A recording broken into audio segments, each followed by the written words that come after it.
At the Women's and Pediatric Dermatology Seminar in Newport Beach, California, Dr. Alan Menter shared his thoughts with us on the new psoriasis drug, Otezla. Well, Otezla is the first new oral anti-psoriasis drug that has been approved for 20 years.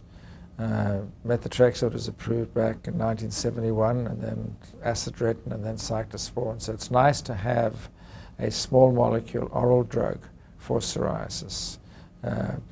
It has been studied for many, many years in thousands of patients. It was originally approved for psoriatic joint disease approximately 6 months ago, and within the last 2 to 3 weeks it's been approved for moderate to severe psoriasis as an oral drug. Okay. Doctor, how does it compare to agents that we already have in terms of, for instance, performance on the PASI 75? Compared to the oral drugs, it's probably on a par with methotrexate. Cyclosporine as always has a much more potent effect, and it's probably better than acitretin. So compared to the biologic drugs, the 4 biologic drugs that we have approved, the 3 TNF-alphas and ustekinumab, the PASI 75 scores initially are significantly lower. Longer term, this is the drug that doesn't have a quick method of action. It slowly initiates improvement, but it may take up to 6 months sometimes to get maximum benefit. Doctor, what do you anticipate the role of this drug to be in the treatment of psoriasis? You know, I think there are a lot of patients who are needle risk averse and would rather have an oral drug. On the other hand, we have 3 new IL-17 drugs that will hopefully be approved within the next year that are going to have dramatic effects, far better improvement in PASI scores than we've ever seen before.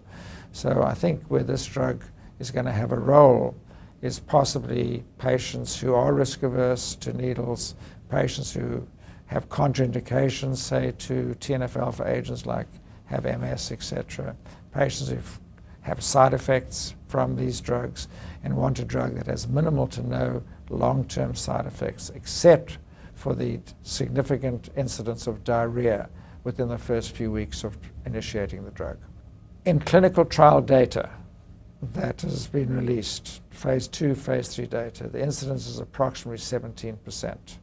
Now, again, depends on how you define diarrhea.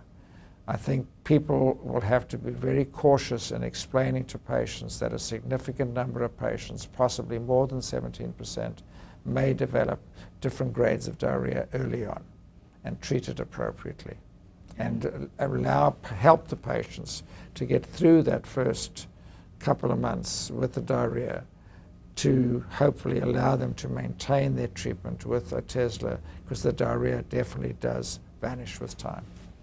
Are there any other adverse effects concerns with this drug? You know, when you look at this drug and the risk of adverse events, it is extremely low. I mean, from a hematological perspective as compared to, say, methotrexate, from a liver function perspective, very low side effect profile indeed. It's probably, from a risk perspective, the safest drug that we've had approved for psoriasis to date. Doctor, you mentioned that there's a hint that this agent might have a particular benefit for palmar-plantar disease. Could you elaborate a bit on that? Yes, certainly. Palmar-plantar disease is one form of psoriasis that all of us struggle with from a therapeutic perspective. Topicals do not work well, even under occlusion. The one drug that we did have that worked extremely well is now off the market. That was Raptiva. And the TNF-alpha drugs, even in clinical trial, have only shown a moderate effect on palmar-plantar psoriasis, recognizing there's different forms of palmar-plantar psoriasis, the plaque type, the pustular type, and the intermediate type. But there's a hint in clinical trials, and now even anecdotally, since the drug has been released for psoriatic joint disease, that palmar-plantar psoriasis may be improving better than other drugs with Otezla. Even though we now have anecdotal reports that Otezla is helpful for palmar-plantar disease, I do believe it'll take a clinical trial, which I believe is under development, to show that Otezla has a specific effect on palmar-plantar disease, either versus placebo or versus methotrexate. So, Dr. Menter, this sounds like it will be mostly of benefit as an adjunct therapy. Is that correct?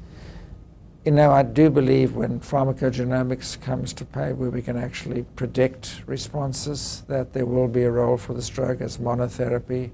Today, a number of colleagues, rheumatologists particularly, are adding on Otezla to, say, ustekinumab in patients whose skin are doing well, but whose joints are not doing well, recognizing that Otezla is approved for psoriatic joint disease as well. Do insurance companies pay for this drug in that Surprisingly, setting? they are. I mean, Otezla is cheaper than all the other biologics.